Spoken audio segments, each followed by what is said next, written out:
It was an unusually tense atmosphere inside the Kansas state capitol during a live congressional hearing.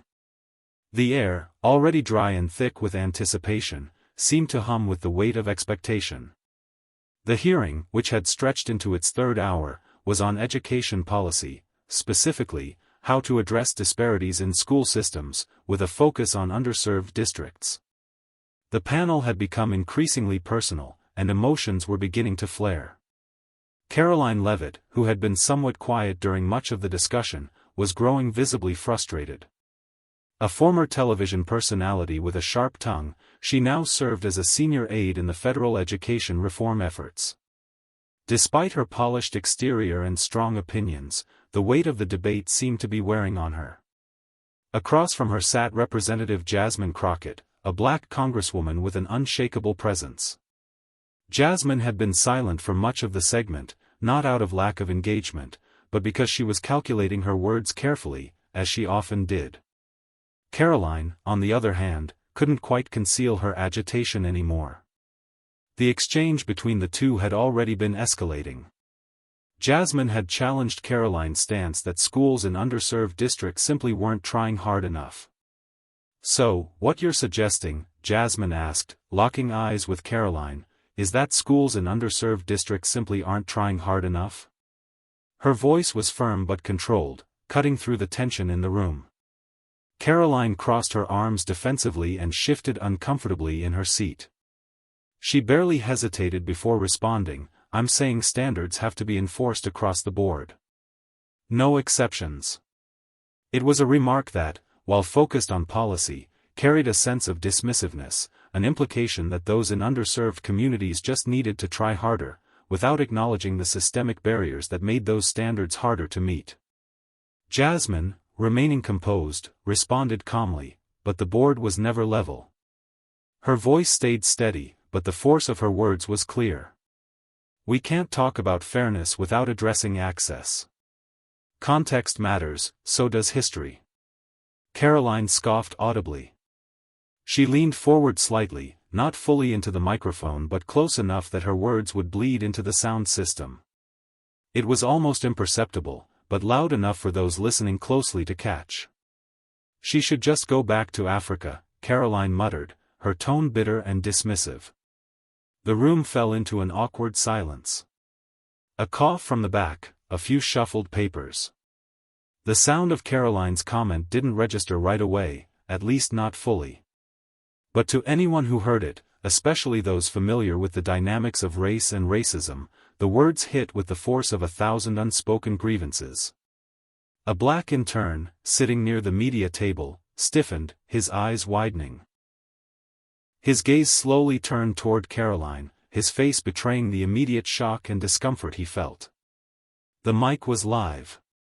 The feed was being broadcast to millions. And the words, despite Karoline's attempt to brush them off, had already reached the world.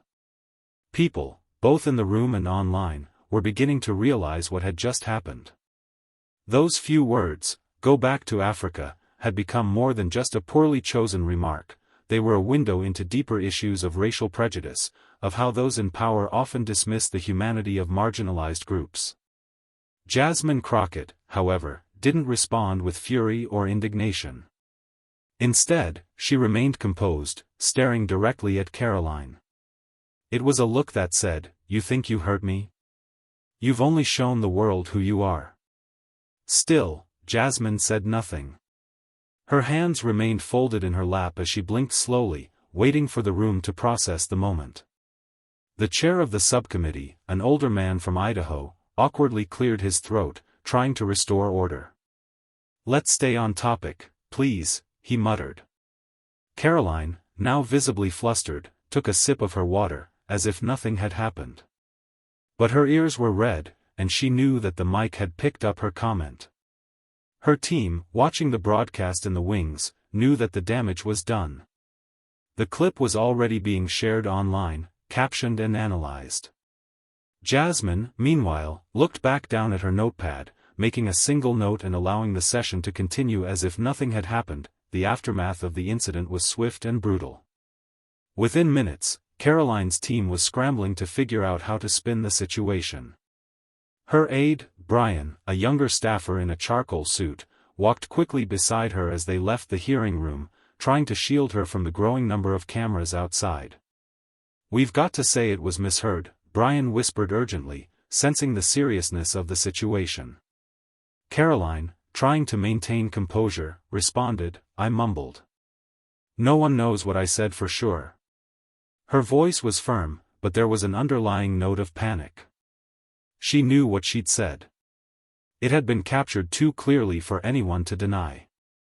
The words were unmistakable, and yet her instinct was to deflect, to claim that the comment had been misinterpreted. When the press team released their first official statement, they stuck with the line that Karoline had been misquoted due to background noise. "Miss Leavitt stands firmly against all forms of racism and bias," the statement read, attempting to salvage her reputation by offering a vague, unconvincing apology. The public wasn't buying it. People were disappointed not just by Karoline's comment, but by the repeated pattern of dismissing harmful rhetoric with weak excuses and PR spins. Outside the Capitol, a flurry of activity was happening on social media. Within 20 minutes, the phrase, "Go back to Africa," was trending. Hashtags were being used, memes circulated, and the incident quickly became a focal point of national outrage. Karoline's aides urged her to remain silent, to let the storm pass. But it was already too late. The damage was far more than a minor misstep, it was a public relations disaster. Jasmine Crockett, however, remained quiet. Reporters who had followed her to the elevator pressed her for a response, but she simply pressed the button and replied, "Not yet." Her supporters praised her for her calm restraint, while critics accused her of playing it too cool. Jasmine wasn't in a rush to respond. She understood that the silence spoke volumes. And when she did speak, it would be on her terms, not dictated by the media's frenzy. The next morning, the Capitol's press room was packed. Cameras lined the hallway outside, and reporters sipped their coffee, waiting for something big to drop. Jasmine Crockett, alone, walked up to the podium. She was without an entourage, no speechwriters, just herself and a black folder in hand. The cameras clicked as she took the microphone. She paused for a moment, letting the room settle before speaking. "I was going to read something prepared," she began, looking down at the folder. "But I don't think I need to." The room fell into an even deeper silence. Jasmine continued, her voice calm but unwavering. She reflected on the countless times in her life when she had been told to go back. From her childhood in Shreveport to her adult years, from airplanes to boardrooms, the words had been a part of her lived experience. "What shocked me," she said, "was that some people thought I should be shocked. Like it was the first time something like this had ever slipped out." Her words were measured, deliberate, but full of the weight of lived history. She went on to explain that when someone tells another person to go back, it's not just about their citizenship, it's about questioning their right to belong, to be valued, to have a place at the table. Jasmine made it clear, "And I'm not going anywhere." The press conference ended without any questions. There were no grand speeches or emotional outbursts, just truth. Jasmine had made her point, and it resonated with people across the country. Her story, her grace, and her calm strength were now a source of reflection and admiration for millions. By the time Jasmine Crockett's press conference concluded, the world had already begun to respond. The video of her speech quickly spread across the internet, sparking a nationwide conversation that transcended the political lines it was originally meant to address. It wasn't just about race or education policy anymore, it had become about the nature of belonging in America, about the uncomfortable truth that so many had been avoiding for too long. Jasmine's words carried a weight that no one expected. In her measured delivery, she had not only addressed the harmful rhetoric that had been directed at her but had also tapped into a much deeper vein of frustration shared by many who had felt sidelined, dismissed, and excluded. She wasn't just defending herself, she was speaking for a multitude of people who had experienced similar insults, slights, and microaggressions in their daily lives. Her speech wasn't about grandstanding or making political points, it was a statement of human dignity and the right to exist without constant challenge or denial of one's place in society. Across the country, reactions poured in. In classrooms, offices, barbershops, and online forums, people were reflecting on what Jasmine had said. Her words were sparking important conversations about race, belonging, and identity. It wasn't about making a spectacle of someone's pain, it was about confronting the systemic issues that allowed such moments of disregard for humanity to persist. In a small diner in Toledo, Ohio, Reggie, an older black man who had been a regular for over 20 years, sat across from his coffee cup and shared his thoughts with the waitress. "I didn't even know her name before this," he said, "but now that woman's got steel in her spine." His words resonated with people who hadn't known Jasmine Crockett before, but now saw in her a figure of strength and resolve. It was a moment of solidarity that went beyond partisanship. It was a recognition of the quiet power that comes from standing firm in the face of injustice. In Flagstaff, Arizona, a Navajo high school teacher paused in the middle of her lesson and played the video of Jasmine's press conference for her students. She allowed them to sit in silence, processing the weight of what they had just witnessed. "That's how you carry yourself," she told them, "when they try to cut you down." It was a lesson that wasn't about politics or even race, it was about the courage to stand up for what's right, even when it feels like the world is against you. In Fresno, California, a retired white veteran named Bill, who had been largely disengaged from political discourse, posted on Facebook for the first time in over a year. His message was simple but profound: she spoke for more than just herself. Bill's statement was a reminder that Jasmine's words had resonated far beyond her immediate circle of supporters. She had sparked something deeper, something universal about the human need to belong, to be valued, and to be heard. Jasmine's speech had ignited a movement of reflection. People from all walks of life were drawn to her calm, collected strength. Her ability to speak truth without raising her voice had created a ripple effect, one that spread across America and forced people to examine their own biases, their own understanding of belonging.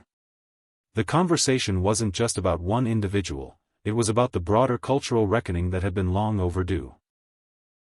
Yet, while Jasmine's supporters were quick to praise her for her powerful stance, there were still those who didn't quite understand the depth of her message. On conservative talk shows, pundits quickly shifted the narrative.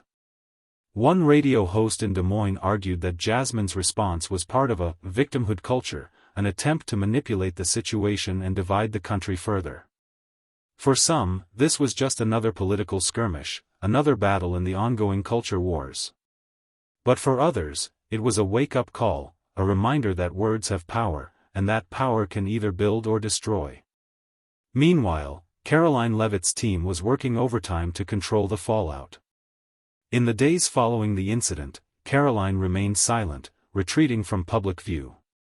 Her aides continued to release statements attempting to downplay her comment, emphasizing that it had been misunderstood due to background noise and claiming that she was a staunch opponent of racism in any form. But the damage had already been done. Karoline, once known for her sharp wit and political savvy, now found herself in a personal and professional crisis. Her phone buzzed constantly with messages from party donors, former colleagues, and friends, some expressing outrage, others offering cautionary advice. But none were offering her the kind of defense she had hoped for. People had heard the words, and no amount of deflection could change the fact that she had been caught on tape making a racist comment. Brian, her aide, remained a constant presence by her side, offering her advice and guidance, but even he could sense that Karoline was slipping. "You can't spin your way out of this one," he told her one evening, after they had finished watching the video clip for the 100th time. Karoline, sitting on her hotel bed with her laptop open, stared at the screen in disbelief. "I didn't mean it like that," she whispered, more to herself than anyone else. "It just slipped." But the words couldn't be unsaid. The comment had been broadcast to the world, and Karoline was now part of a much larger story, one that she couldn't control. She had always been in control of the narrative, always the one to steer the conversation. But now, she was facing the consequences of her words, and there was no way to rewrite history. Her aides continued to insist that she remain silent and avoid the media, hoping that the storm would pass. But silence, as Jasmine had demonstrated, wasn't always the best response. Karoline's team had crafted another statement, this one more polished and heartfelt, acknowledging that the words she had spoken were inappropriate and apologizing for any offense they may have caused. But even this statement was met with skepticism. People weren't just angry about what she had said, they were disappointed. The public had seen this pattern before, the hurtful words, the vague apology, and the eventual shift of focus away from the core issue. This time, however, the country wasn't so quick to forgive. Jasmine's words had struck a chord, and now, even those who had once supported Karoline were questioning her sincerity. The message was clear, people were tired of the excuses. They wanted accountability. For Jasmine, the days following her press conference were filled with reflection. She sat alone in her apartment, watching the news coverage of the incident, but not allowing herself to be consumed by it. She understood the significance of what had happened, but she wasn't interested in the spectacle. What mattered more to her was the message she had delivered, and how it had been received. Her phone buzzed again, this time with a message from Senator Leah Drummond, a conservative politician from Texas who had seen the video and was moved by Jasmine's strength. The message was short, but it was powerful, that was powerful. Would you meet?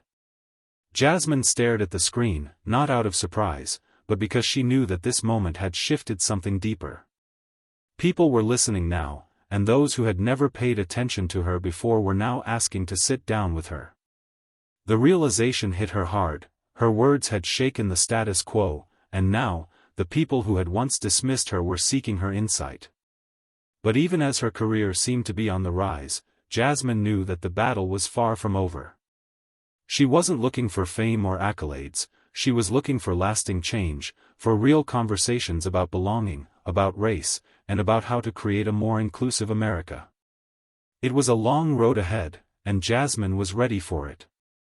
She knew that this moment had only been the beginning. Her words had set something in motion, but the real work was just starting.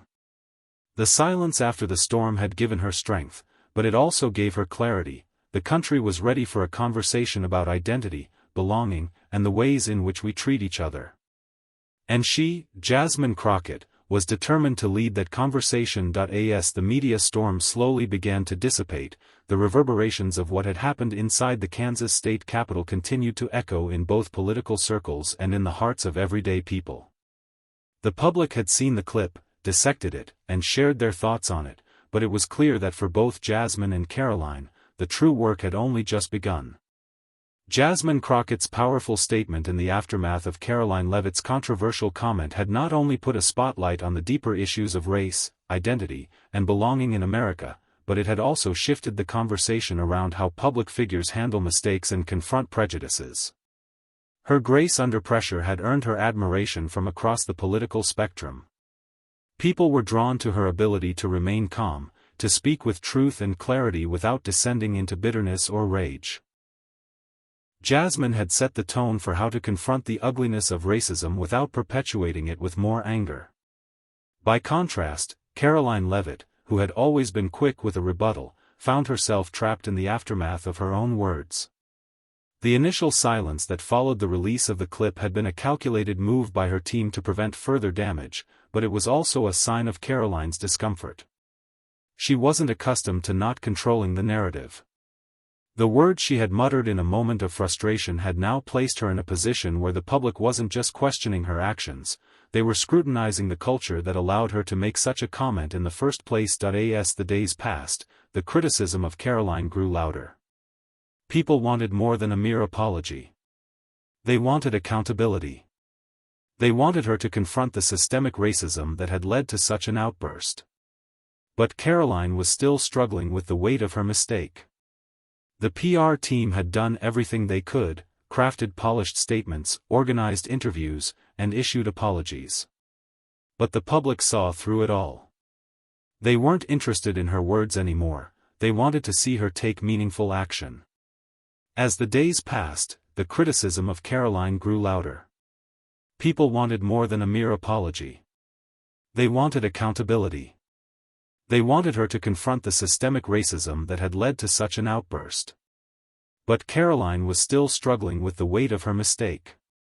The PR team had done everything they could, crafted polished statements, organized interviews, and issued apologies.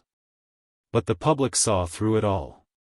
They weren't interested in her words anymore, they wanted to see her take meaningful action. In the privacy of her hotel room, Karoline watched Jasmine's speech once more. She couldn't help but admire the poise and authority that Jasmine had displayed. The way Jasmine had stood firm in the face of such a demeaning attack without raising her voice, without resorting to public theatrics, was a masterclass in leadership. Karoline had always been adept at wielding words to her advantage, but now, she found herself unable to spin this particular situation. The truth was simple and undeniable: her comment had been racist, and it had been heard by millions. Meanwhile, Jasmine's resolve only grew stronger. She spent the days following the incident in quiet contemplation. She had faced such slights before, heard the words, "Go back," from strangers in stores, on airplanes, in elevators. It was nothing new. But the way people had responded to her press conference made her realize something profound: this wasn't just about her. It wasn't just about one racist comment. It was about the pervasive culture of exclusion that people of color faced every day in America. Jasmine didn't seek fame or accolades from her speech. She wasn't interested in riding the wave of social media trends. Her goal was far more significant: to use her platform to shift the conversation around race, identity, and belonging. She knew that these issues couldn't be addressed with sound bites or short speeches. They required sustained, thoughtful dialogue and a commitment to real change. Jasmine wanted to show that belonging in America wasn't something you had to earn or prove, it was something that belonged to everyone, simply by virtue of their humanity. And Jasmine's leadership didn't stop at her speech. It extended to the way she handled the continued pressure. She met with her team of interns, giving them a quiet but powerful lesson in consistency and authenticity. "Don't aim to go viral," she told them. "Aim to go forward." She explained that the true test of leadership wasn't about making headlines or generating buzz, it was about staying true to your values, day in and day out, even when the cameras were off and the public's attention had shifted elsewhere. She wanted to show her interns that the real work of politics wasn't about appeasing people, it was about standing firm in the face of adversity and holding on to your principles. Meanwhile, Karoline's struggle was just beginning. She may have apologized publicly, but it was clear that the damage to her reputation was profound. Protests had erupted at her events, with people holding signs that read, "Words have weight." While some in her party began to distance themselves from her, others quietly supported her, urging her to take the time she needed to address the incident. But Karoline knew that no matter how many statements she issued or apologies she gave, her past words would forever be attached to her name.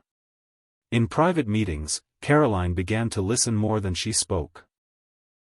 She met with advocacy groups, but she wasn't there to dominate the conversation. She was there to learn, to hear from those who had been hurt by her words, and to begin the long process of understanding the realities of systemic racism and the harm caused by casual remarks like hers. She wasn't just apologizing to save face anymore, she was beginning to understand the deeper impact of her actions. That fall, a quiet vote took place in Congress, one that didn't make headlines but was nonetheless significant. A bill aimed at improving equity in federal school funding passed, with both Jasmine and Karoline voting in favor of it. They didn't stand together for a photo op, there were no dramatic reconciliations or public statements. They simply did their jobs, quietly and consistently. To some, it was a small, subtle victory. But to those who had been watching, it was a sign that change could happen even in the most unlikely of circumstances.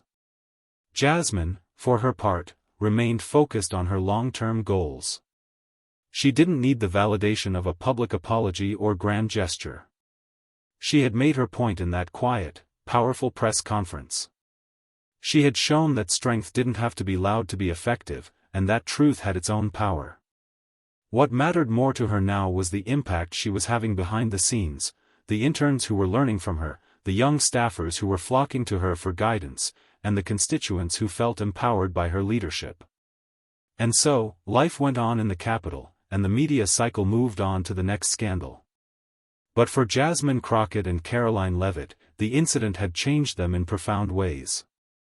Karoline had been forced to confront her own biases, and Jasmine had emerged as a voice of quiet power, one that would continue to speak truth in the face of injustice. In the end, the true lesson of their story wasn't about who was right or wrong, it was about the choices we make when we're tested, the strength we show when we stand firm, and the power of words to shape the world around us. Jasmine had made her mark, not through loud confrontations or public spectacles, but through the quiet, steadfast commitment to her values. And in the silence after the storm, her message had found a home in the hearts of many across the nation, sparking conversations that would continue long after the headlines faded.